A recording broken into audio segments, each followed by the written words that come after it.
Um, I just have to, the reason I wanted to talk about them is I just wanted to thank them so much for their contributions. We're incredibly grateful to them here at the IDEO team and are looking forward to continuing this journey that they set us upon.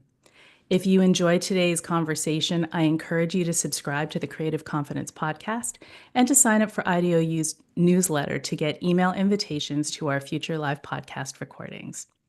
As always, as many of you know, we will be opening up the last portion of the podcast for your questions. So definitely make use of the chat and share your questions there as we're talking. We will make sure to get to as many of them as we possibly can. And I know that some of you already know the drill. I can see it happening here as we're getting started. Please drop in the chat where you're joining us from today.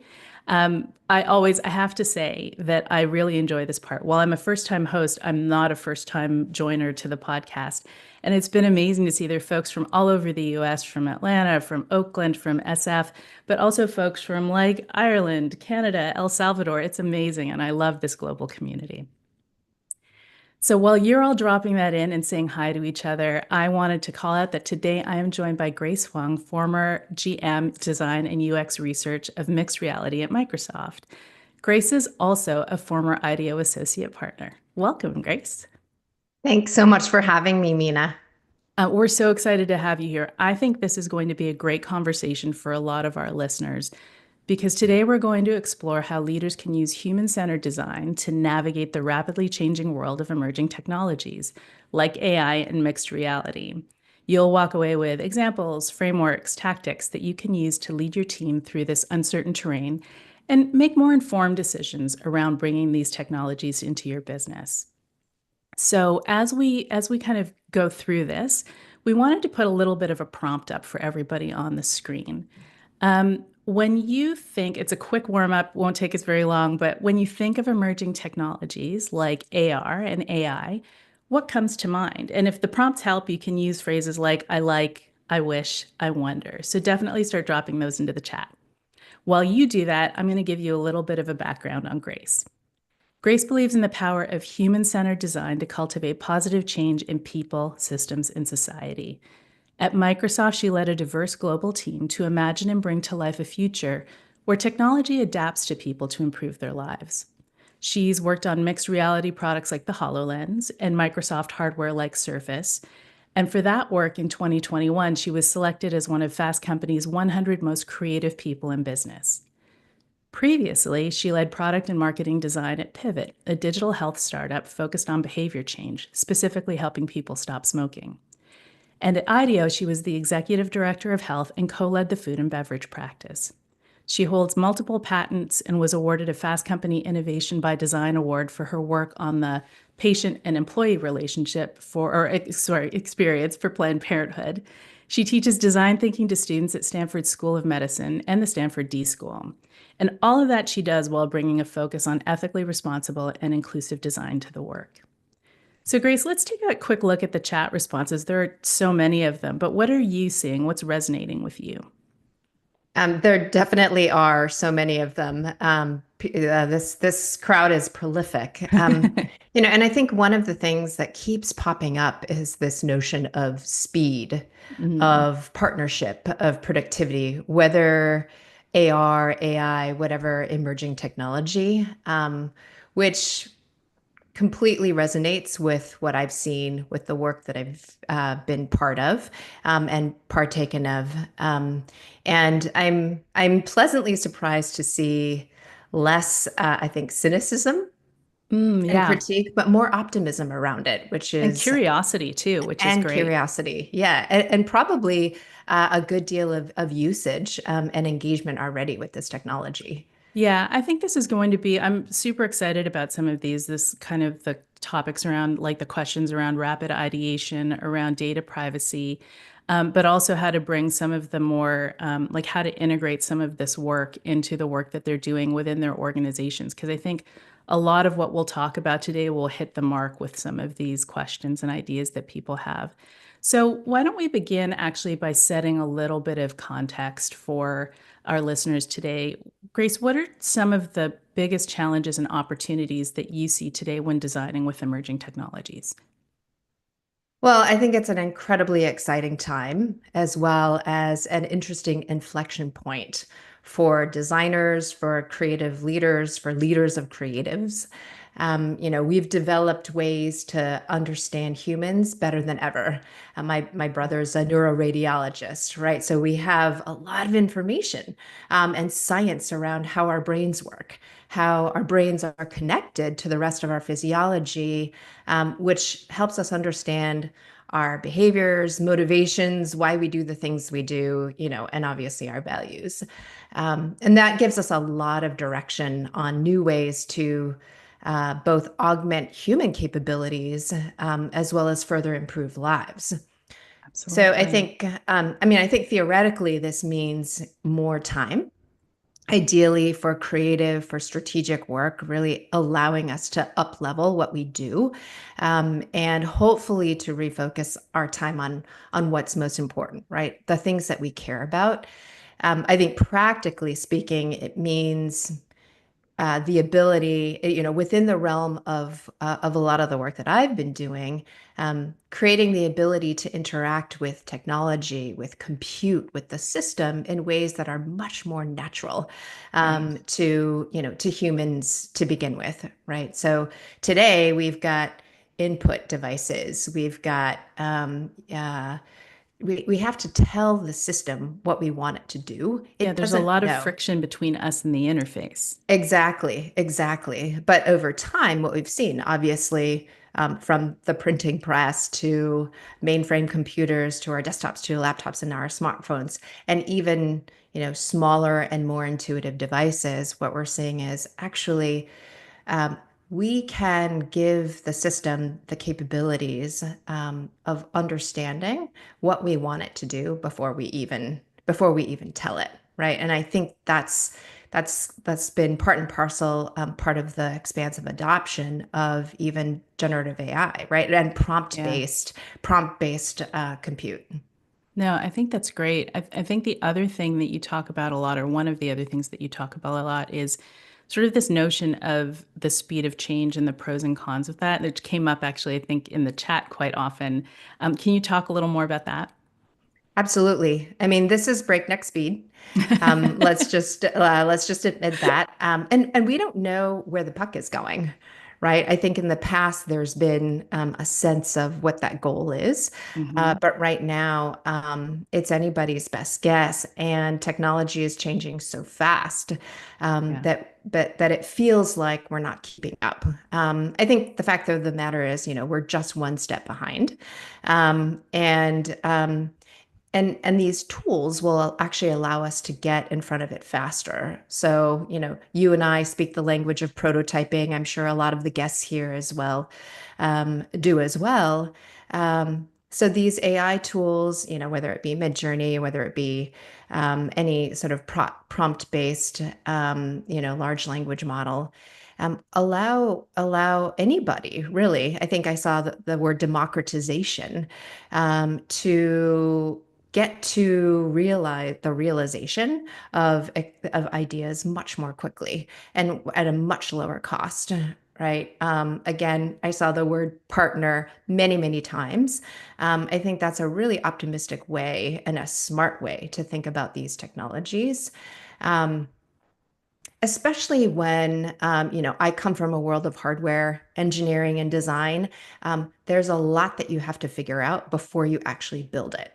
Well, these tools will hopefully get to a point where they can allow us to be much faster, much smarter, and put a lot less investment, so that we don't get down the path with the wrong solution.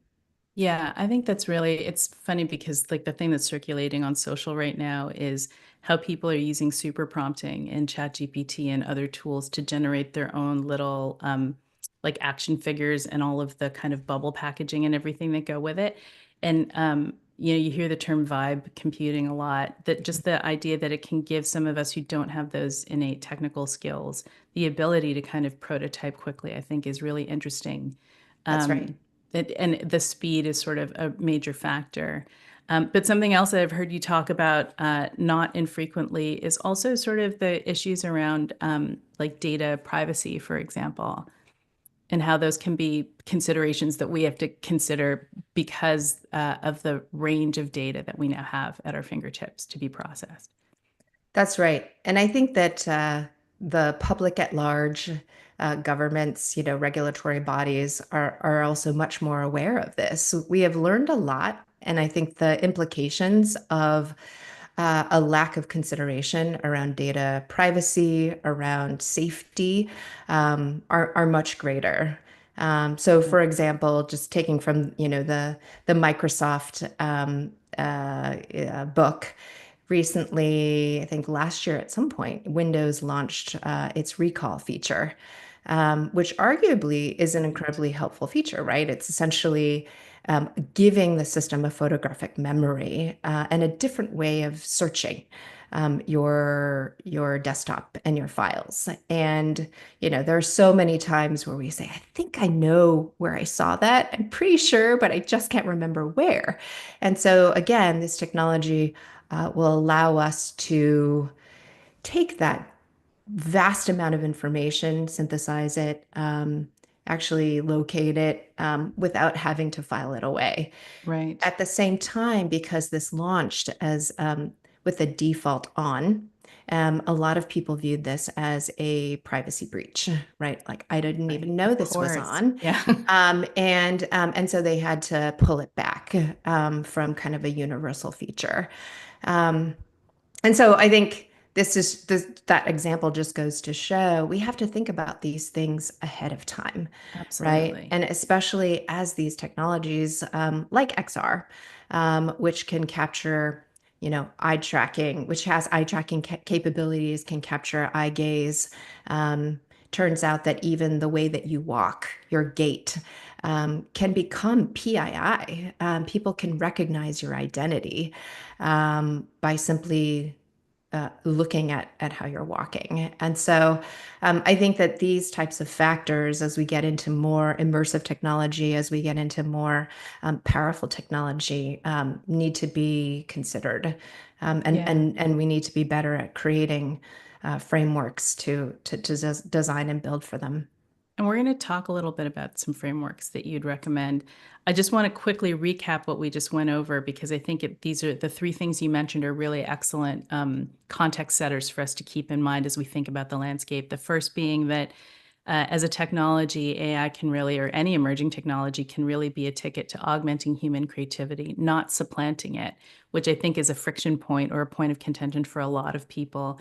The second is speed of change. These tools can help to make us so much faster at so many aspects of our job, prototyping being just one. But the flip side of that, making sure that we don't go too quickly go down the wrong path and sort of have good cues to coming back to the straight and narrow if we need to. And I think your point about data privacy, just the range of the insights and the speed with which we can collect them at volume is so interesting.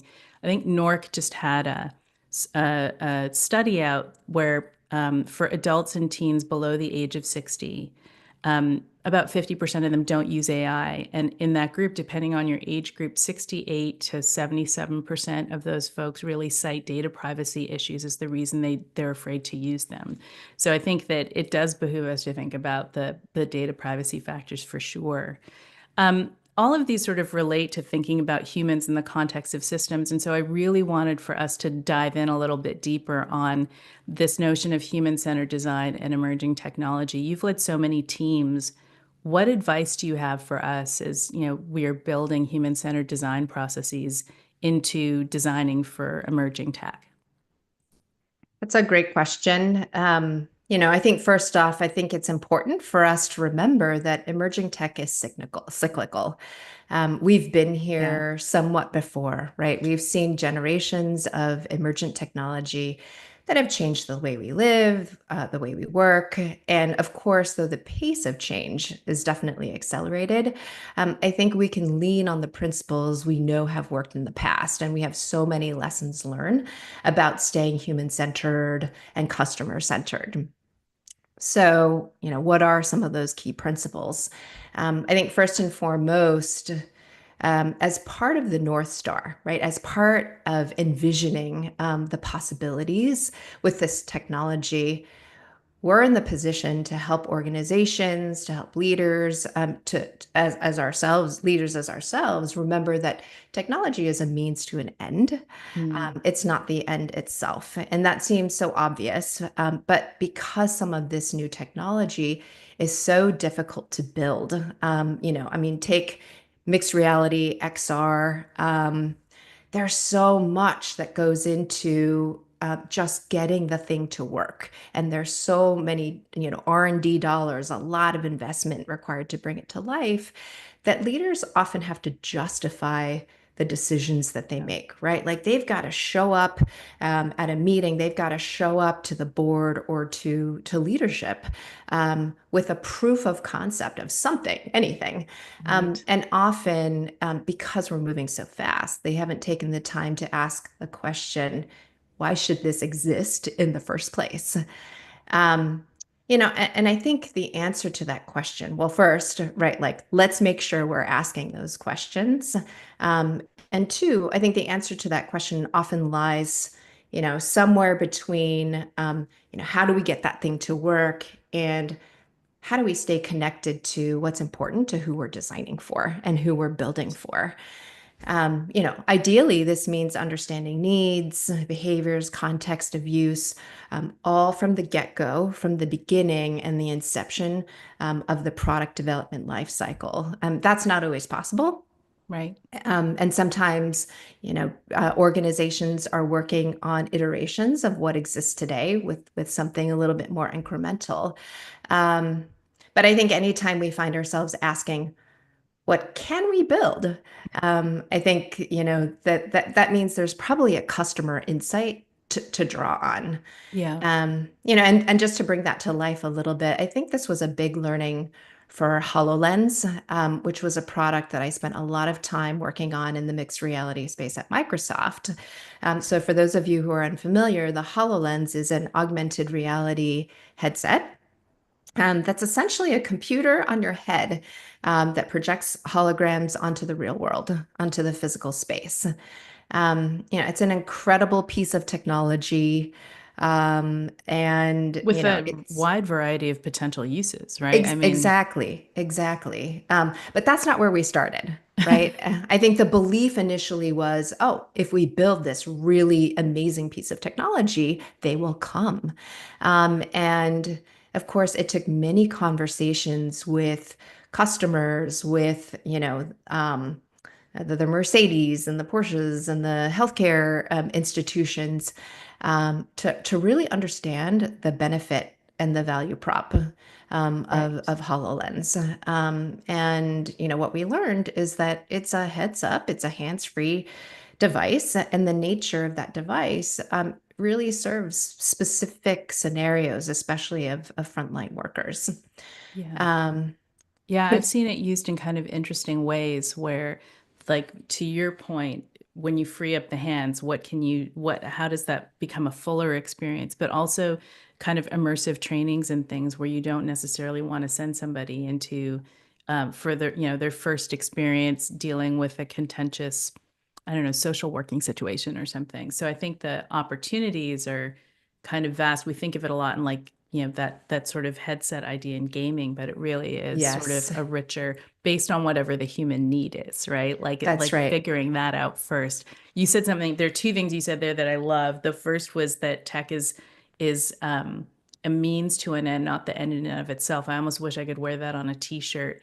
But just the idea of what can we build versus what should we build, right? That if we can figure out what people are really after, or an unmet need that a technology could help to solve for, I think is one way of thinking about how to approach some of this from a human-centered perspective.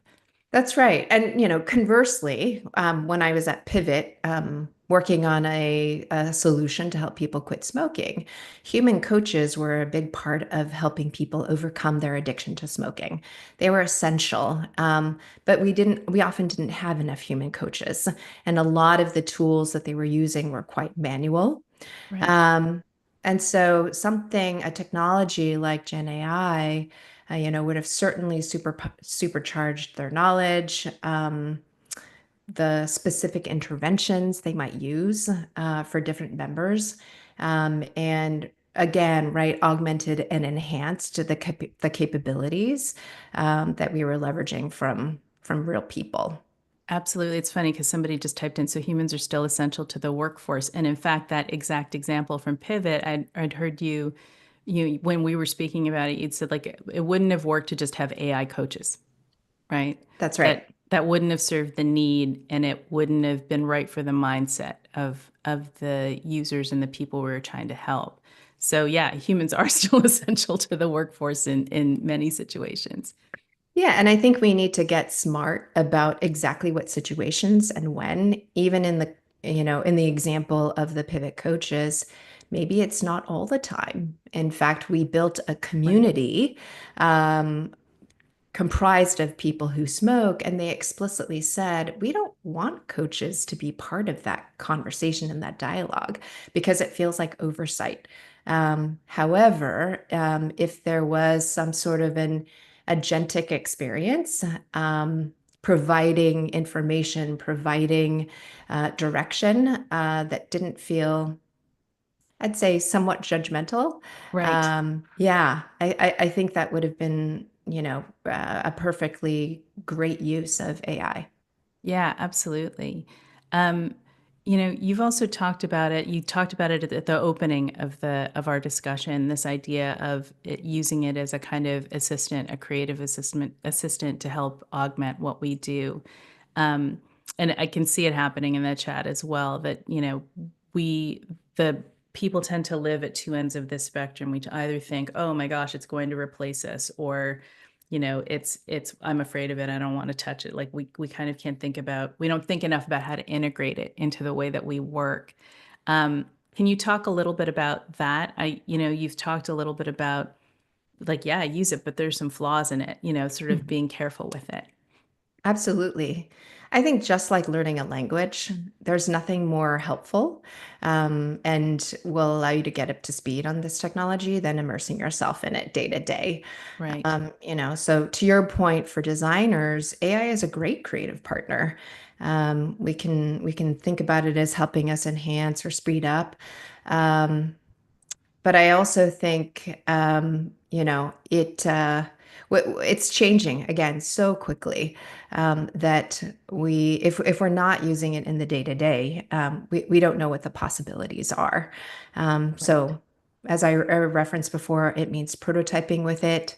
It means pushing on it and challenging it. And I also think it means building in these cycles of testing and learning.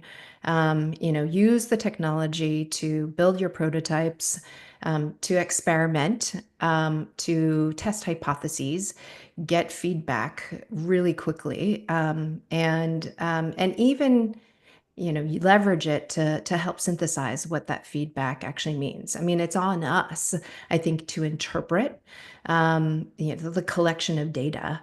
But with AI, and ever increasingly helpful tools, we can synthesize that data so much faster.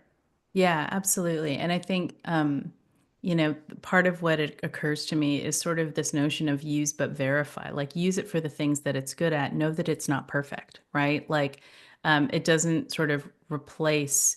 I mean, like the example I love to use with my kids is like it if you asked it how many R's are in strawberry, it can't tell you because it can't count, right? Like it gets that kind of a question wrong a lot. So you still have to rely on your own brain to verify what's going on. And I think that um, maybe using it for the things that it's great at, and then knowing that you're great at things too. There are things that you bring to the table that this just makes you kind of supercharged. It doesn't actually sort of replace anything or absolve you of some of the work that you might need to do alongside the use of it as a tool. That's right. And again, and this is still an optimistic stance. We're just at the inception. Hmm. It could do the things that you've suggested very soon, Right. and probably will. And so I think again, it's on us to to learn how it works, to learn the value that it brings to improving human lives, and keep that lens on it. Yeah, absolutely. I wanted to talk a little bit more. It's sort of bridging into the safety space a little bit.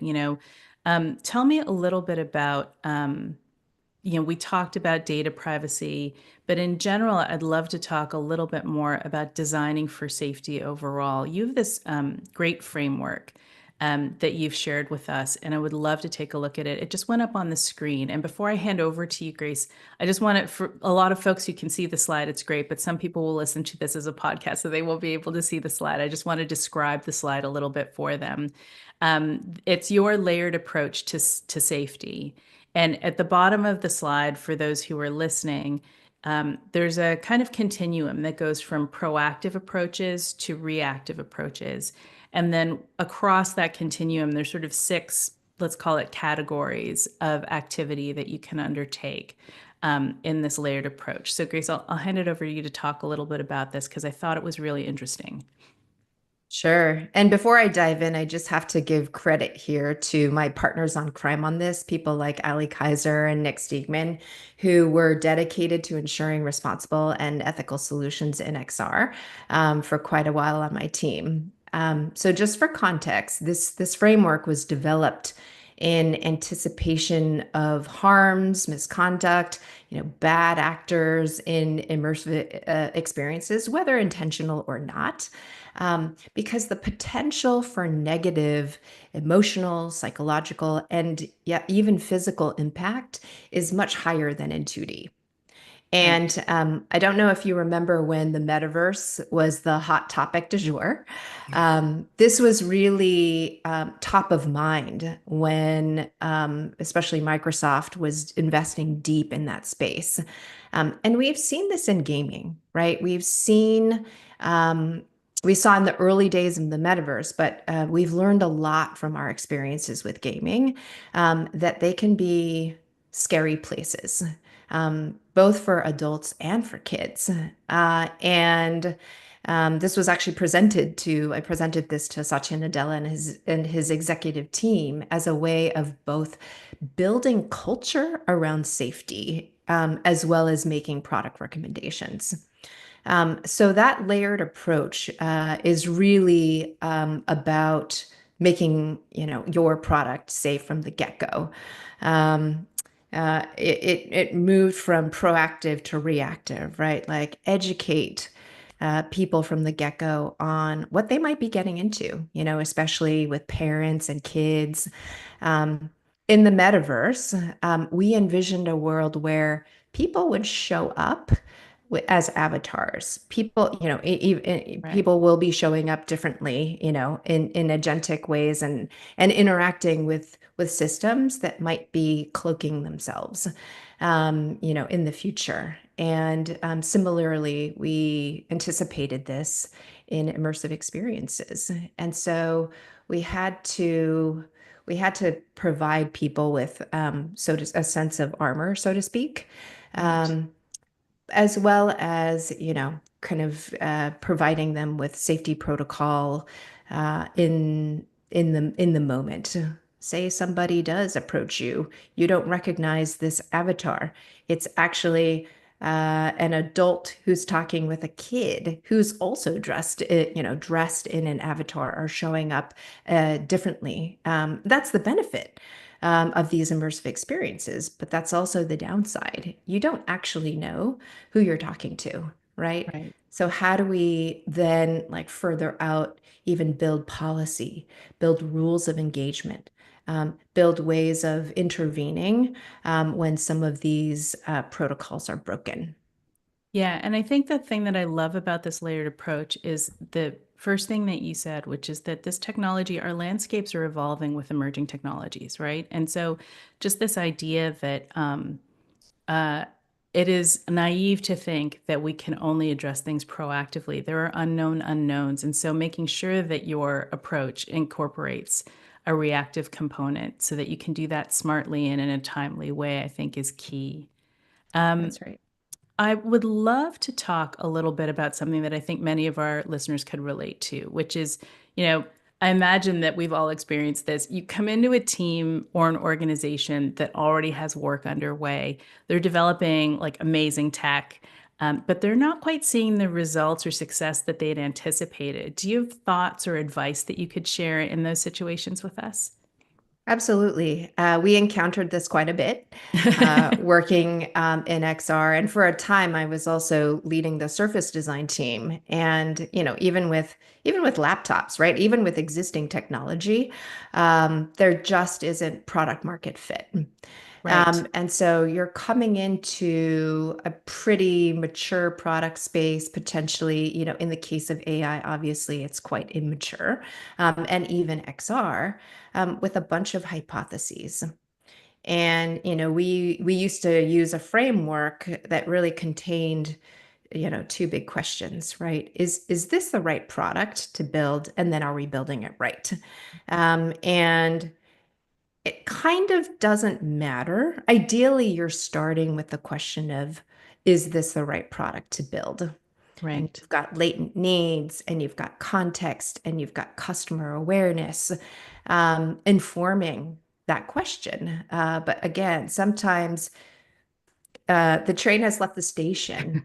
And so you're coming in, and you can still use the human-centered design process as a tool once you've reached a point of having built something, right? Get feedback, understand what's working, what's not working, what kind of value is your product or your service adding.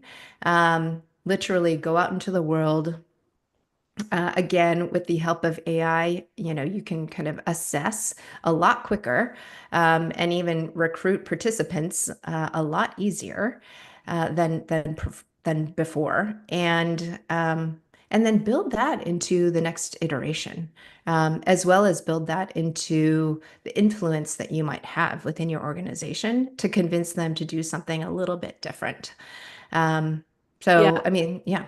I think that's great. I think that people tend to think all or nothing, right? But your example, I think, is a really good one, which is at any point you could introduce human-centered design approaches to gather feedback and better understand, and it'll just make the go forward better. Like I think that's such an important kind of lesson to keep in mind for us.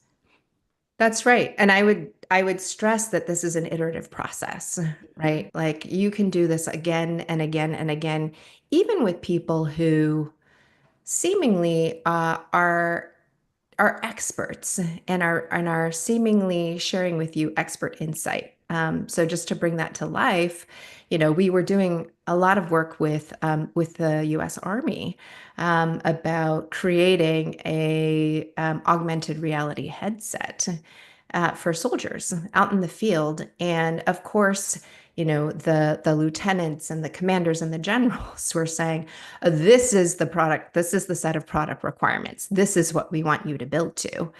And then, of course, we went out into the field and we actually saw how soldiers worked, right? They're prone most of the time, or a lot of the time. Right. They're carrying, kilos and kilos of equipment. Well, that's a set of needs that we could only ascertain because none of us are soldiers. Even those generals out in the, in the offices don't Right, who aren't necessarily living know. that every day, they don't know. It's like by getting to the actual people who will leverage the technology is where you start to find out those truly all of the context that they're operating in. That's right. That's right. Yeah. So I would love to hear from you if you have advice or kind of tips for how we can help to shift some more traditional or tech-driven design, when we encounter it, toward a more human-centered one. I would say, just to underscore, don't necessarily slow down the Mm, traditional tech-driven process, iterate within it. yeah. Sometimes it does require a little bit of a pause. But I think that's all in service of getting farther, faster. Yeah. And, oftentimes leadership will say, well, we can't afford that. Or, oh, you want to go out and you want to talk to people. Well, if you asked, people what they wanted, they would have just said a faster horse, not an automobile. Um, but the thing with that, and I've heard that many times in my career, but I think the Absolutely. thing that people are forgetting or missing is that actually, if you listen to what people actually want, it's that they want something faster, right? We are bringing the technology, we are creating the capability of addressing what is missing.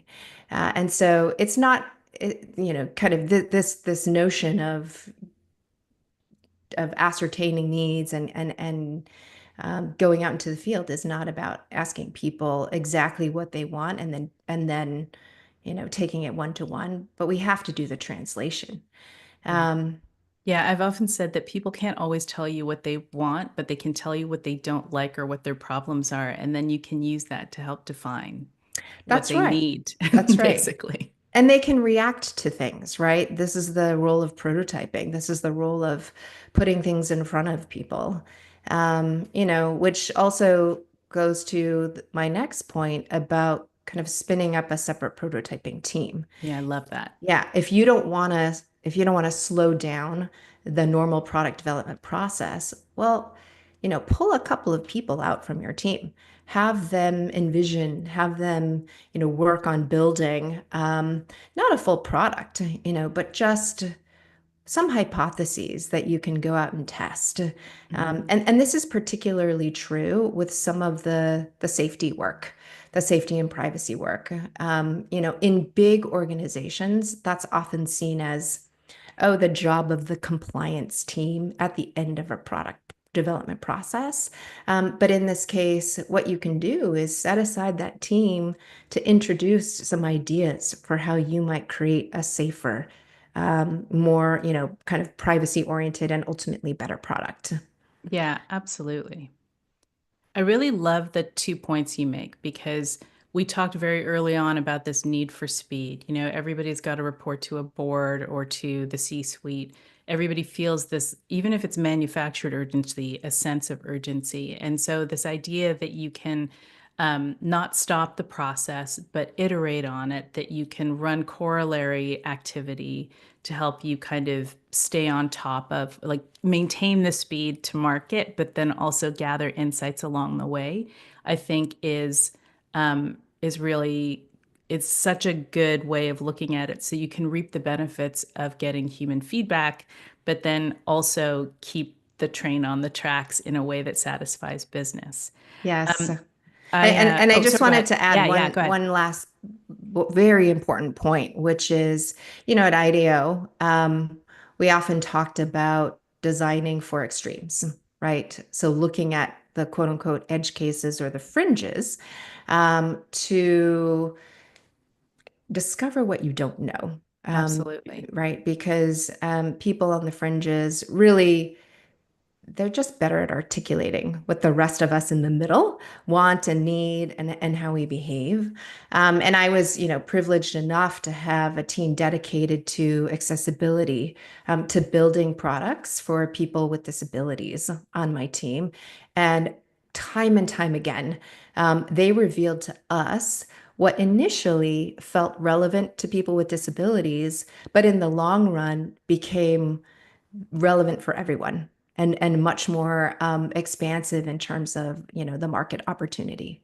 Absolutely. I think that the idea of, we talk a lot at IDEO about unintended consequences of design, but sometimes edge cases can help us with the unintended benefits that make it better for all. I almost want to have you back just to have an episode all about edge cases, but I do need to kind of move along to incorporate some of the questions because we have a lot of them coming up in the chat, and I want to make sure we get a little bit of time for that. But so drop your questions in if you haven't already, and I will just do a quick recap of the conversation we've had with Grace. It went so quickly. Human-centered design helps teams stay grounded in real needs, even when technology is evolving quickly.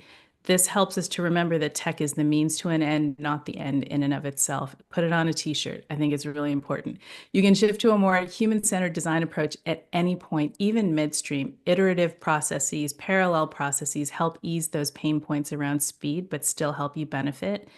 And finally, designing for edge cases and building in safety, it's not just about making your product more inclusive, it can actually help make your product more effective and trusted for all users. So it is actually worth the time to give it some consideration up front. And with that, I will actually take a couple of questions from the audience. I'm just going to quickly look over here. Kathleen raised for us. I'm curious what words and phrases about AI actually dehumanize and frighten people who aren't sure about AI. Language even scares them away. What are alternatives that make it less frightening? Interesting. Yeah. I think about my kids who are both teenagers. And, my son recently wrote a paper and was accused of using AI because he used certain vocabulary that was highfalutin. And his teacher was convinced that he had used AI, ChatGPT to write it. I think there is a lack of trust developing because there's a lack of transparency. And I don't know if that's necessarily a phrase that's specific to AI, but that's what it evokes oftentimes, right? How do we know what's authentic? How do we know it's real?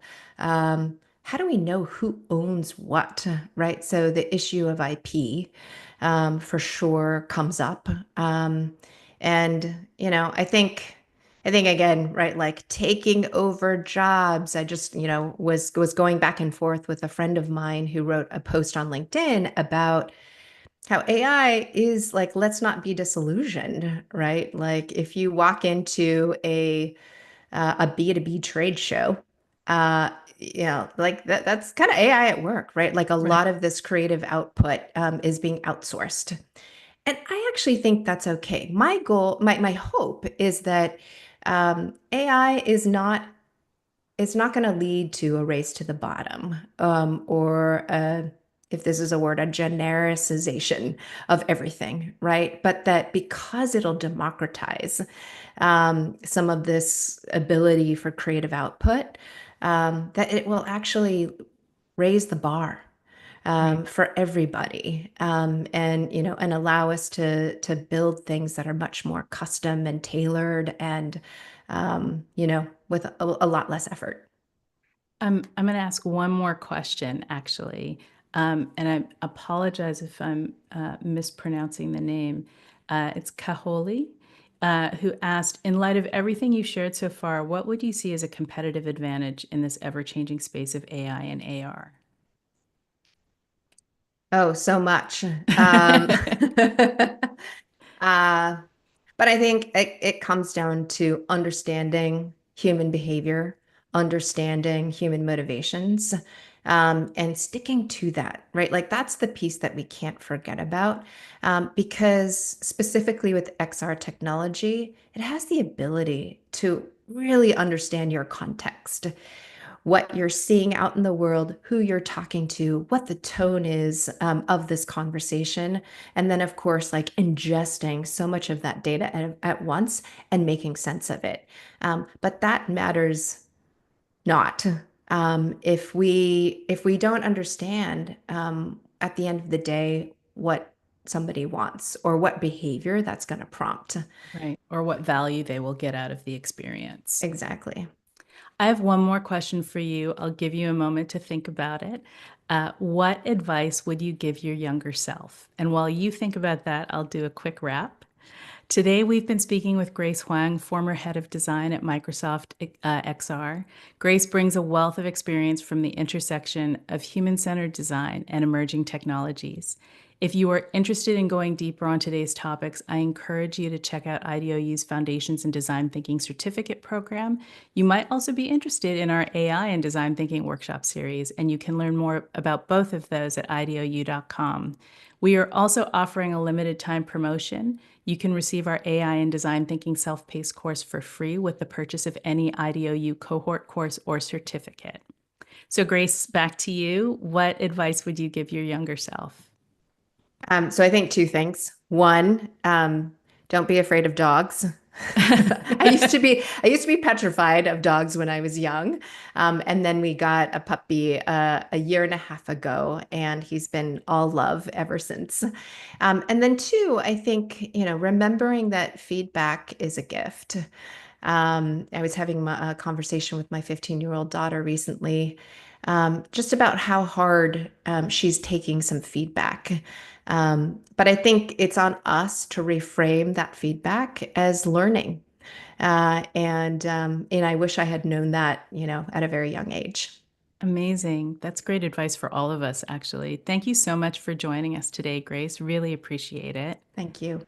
And thank you, everybody else, for joining us today. First episode in the books. Check. And I look forward to seeing you all next time.